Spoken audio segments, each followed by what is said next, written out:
Assalamualaikum warahmatullahi wabarakatuh. Alhamdulillahirabbil alamin wassalatu wassalamu ala asrafil anbiya'i wal mursalin wa ala alihi wa sahbihi ajmain amma ba'du. Qala ta'ala fil Qur'anil Karim, a'udzu billahi minasyaitonir rajim. Bismillahirrahmanirrahim.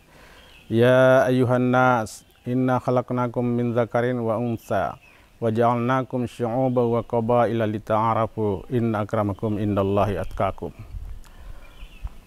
Alhamdulillah, kita patut bersyukur kehadirat Allah Subhanahu wa Ta'ala atas segala nikmat yang diberikan kepada kita, sehingga kita di dalam bulan suci Ramadan ini mampu melaksanakan ibadah puasa dan ibadah-ibadah lain. Semoga ibadah kita diterima di sisi Allah Subhanahu wa Ta'ala.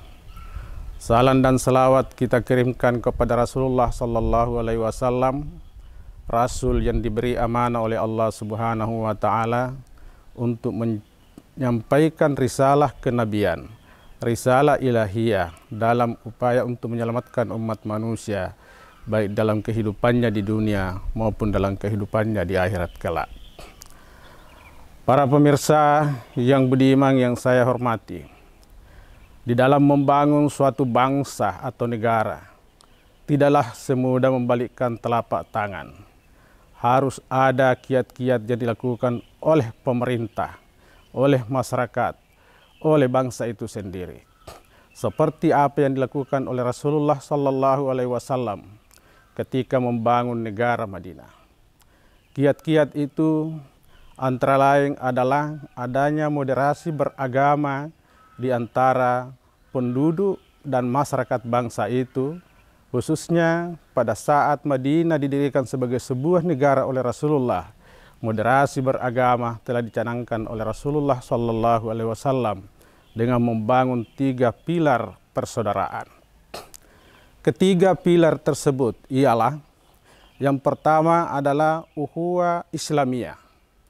Di dalam Islam kita mengenal ada ukhuwah Islamiyah, yaitu persaudaraan antara sesama muslim, seperti yang dicontohkan oleh Rasulullah Sallallahu Alaihi Wasallam ketika dia tiba di kota Madinah, yaitu mempersaudarakan antara muhajirin dan ansar.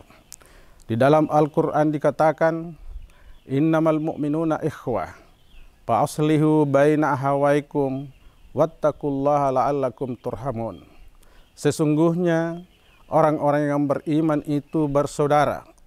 Maka sekiranya ada saudaramu yang berselisih paham, maka damaikanlah di antara kedua saudaramu itu, dan bertakwalah kepada Allah agar kamu mendapat rahmat darinya.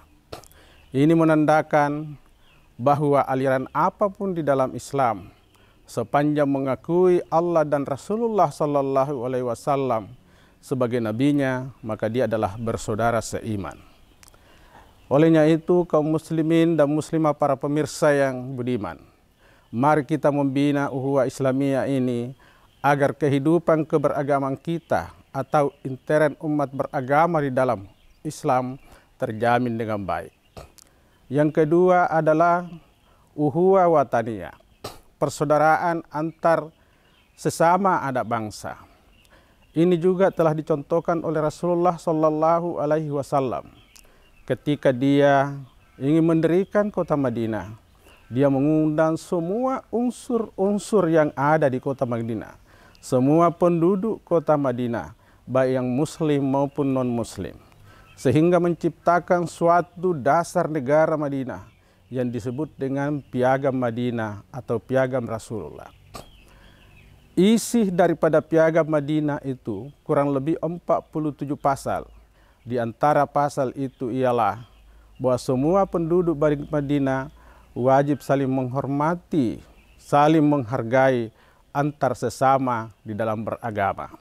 Kita tidak boleh saling sikut menyikut, kita tidak boleh saling fitnah memfitnah, dan tidak boleh di antara kita antar sesama umat untuk saling menjatuhkan satu sama lain.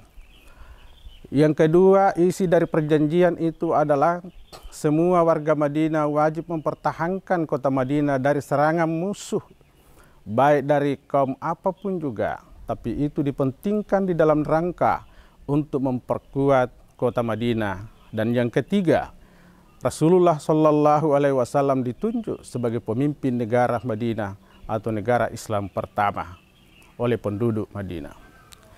Yang ketiga adalah uhuwa basariyah. Uhuwa basariyah adalah persaudaraan antar sesama umat manusia. Di dalam Al-Quran dikatakan, Ya ayuhan nas inna halaknakum min dzakarin wa unsa wa ja'alnakum syu'uban wa qabaila lita'arafu. Inna akramakum indallahi atqakum. Wahai manusia, sesungguhnya aku menciptakan kamu dari laki-laki dan perempuan, lalu menjadikannya kamu berbangsa-bangsa dan bersuku-suku.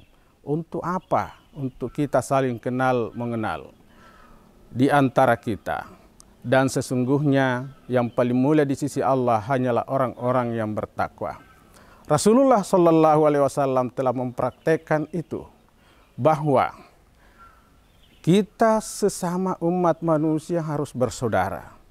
Ketika itu Rasulullah mengirim surat kepada raja-raja, di samping mengajak untuk memeluk Islam, juga memperkenalkan bahwa kita ini adalah sesama umat, sesama ciptaan Tuhan. Olehnya itu kaum muslimin dan muslimah dan para pemirsa anak bangsa dan saudara-saudara yang budiman, mari kita memupuk persaudaraan ini.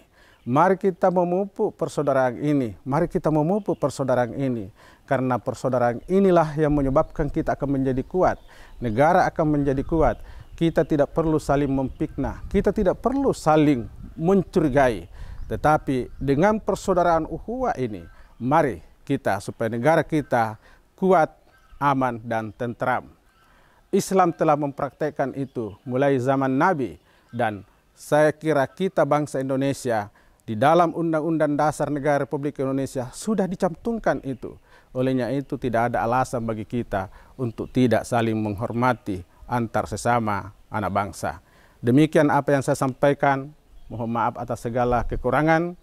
Wassalamualaikum warahmatullahi wabarakatuh.